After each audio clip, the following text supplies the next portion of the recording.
And I had sent him the email that I had an engineer, we had the equipment to alter his voice, and I was proposing a date and a time.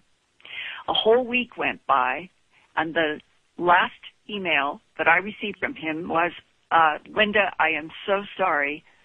Something has occurred. I have to go off the radar. Those were his words. And not me, not Lex at Coast, not Whitley Strieber, none of us ever received another email from him after that. But we were that close to his seeming to want to do an interview as long as his voice would be protected. Now, there's one other thing that a lot of people don't realize. After the broadcast that I kept doing in that summer and all the photos and the people that started coming out of the woodwork, including people who had military backgrounds who were confirming this, I got an email from a man I have been able to talk to by phone. And he said that he knew about the Palo Alto Carrot program. He knew the building. He had colleagues who worked there, and he knew that Isaac was telling the truth and that the document was a really leaked document. And that came from somebody I was able to talk to by phone, but said he will never, ever talk on or off the record for public. Yeah. I think you have to say that there is circumstantial evidence that the Dragonfly drone is there and it can be invisible, and now we're dealing with invisible boom making something. I agree. There's trouble in paradise for sure. I certainly agree that we're talking about a significant reality that's being completely ignored by the lamestream media. And you get groups like CNN participating in it actively, and NBC, all the majors, they're all involved. They're all part of the same nexus, the same system.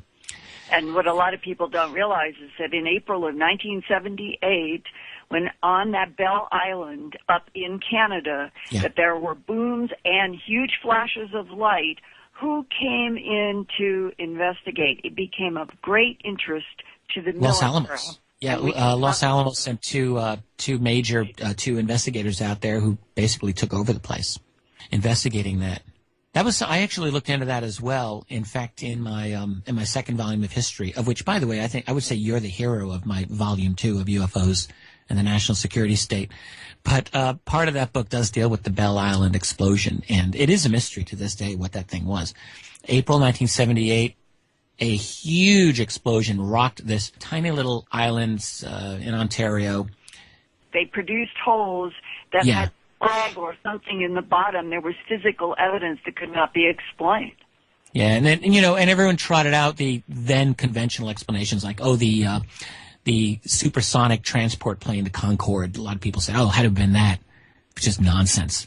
Well, they have to explain that beam of light. Remember, there were multiple eyewitnesses who said this was a beam of light. It was not jagged lightning, and that's when Los Alamos showed up. Beam of light. I have a map in front of me that I have been evolving since October, and with every one of the emails, and I'm trying to go by areas where there have been local media. Not just 150-some emails that I get from people who say, I heard a boom yesterday. No, this is where I've gone and checked, and media has reported. And here is what, if I were showing this to you, because it's a big map.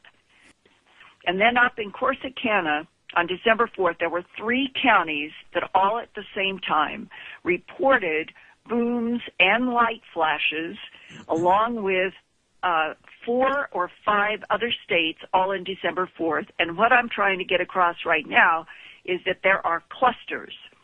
There are big clusters, and there have been repeated booms. And the furthest north that any report has gone is Indian River, Michigan, on January 28th. And that means in that sort of cluster of East Coast, the furthest to the west in this band that anything goes is Alice, Texas.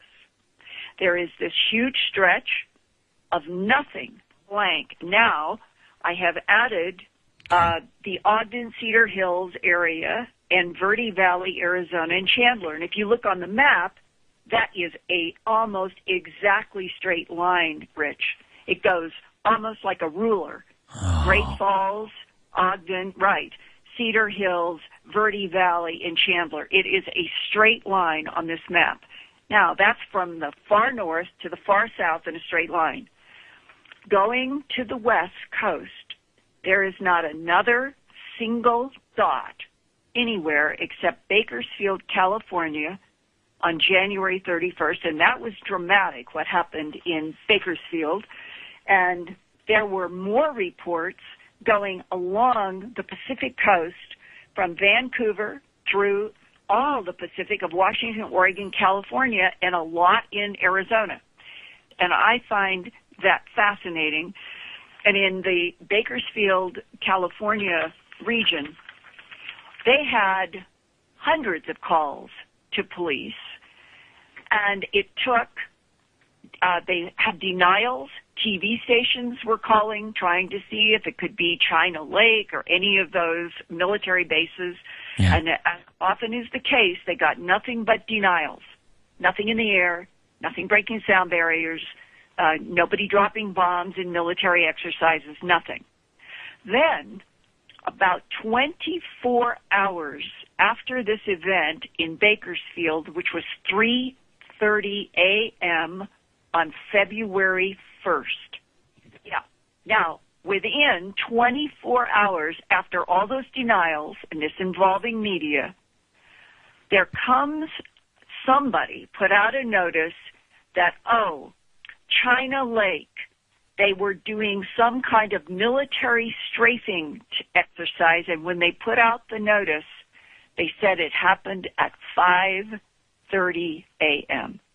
And everybody said, well, how in the world could that be explaining a 3:30 a.m. call that is documented in all these police and 911 logs, and that China Lake, which is 100 miles to the far east of Bakersfield, how could they then say that something that happened at 5:30 could explain something 2 hours earlier? And do you see that all of these, there are so many what appears to be desperate attempts to come up with something to keep the public and the media from, go along, there's nothing here, right?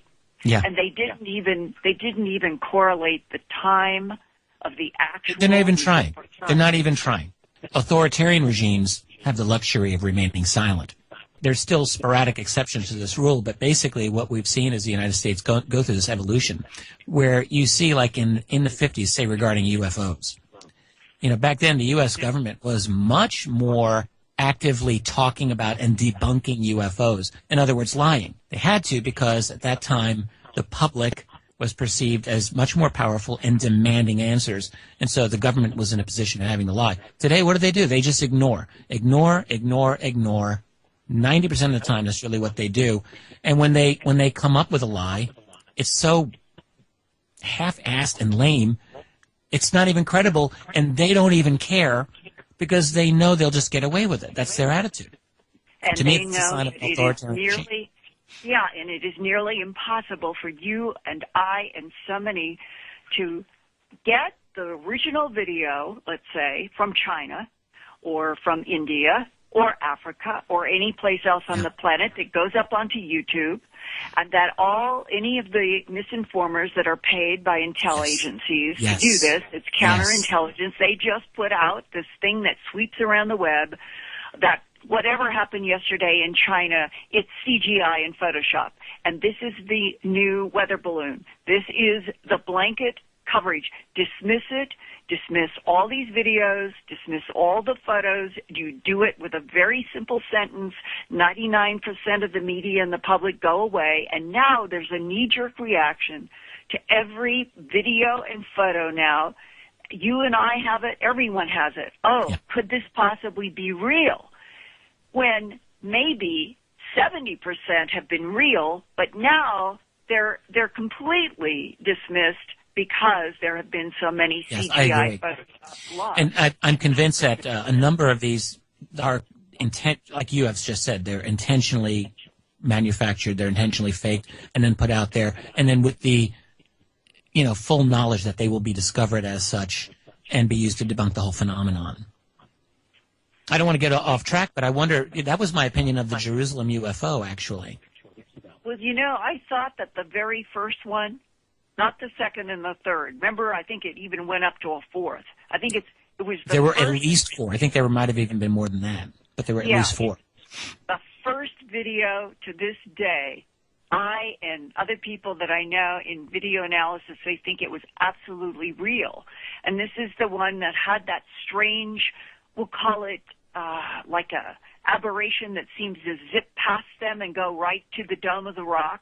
I don't know what you call it. It's like you can't even say it's solid, and it wasn't exactly light. It was just like an apparition went through the video right straight to the Dome of the Rock, and that one cameraman was off to the right of the frame.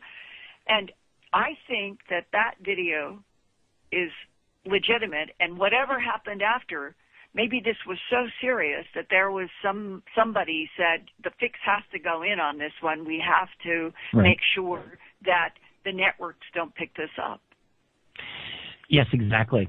With the Jerusalem one, there was one that I think was definitively shown to be a CGI, and that was where you have a bunch of tourists talking, and what one person pointed out is that the city itself showed absolutely no change. Lights, the street lights were.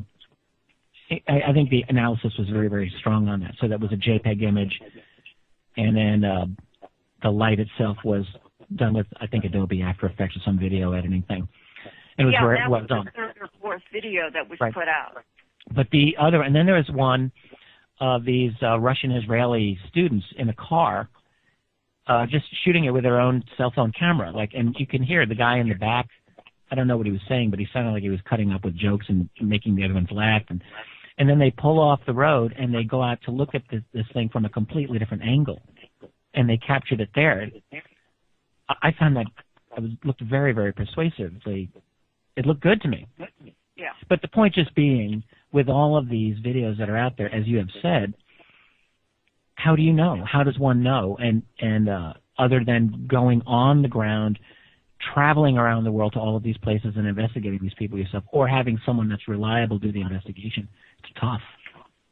Well, that's where, if there was a unit of us who have some depth and breadth, if we were actually able to travel to locations where people are, or even local headlines are reporting, so that we could get a reality check from actual eyewitnesses, because the government counts on the fact that nobody has the money and that no one is actually going into the field, and therefore dumping on all of this becomes so easy to do in a planet now where, in many ways, I think, I'd be interested if you feel the same way, we are becoming trapped within the United States.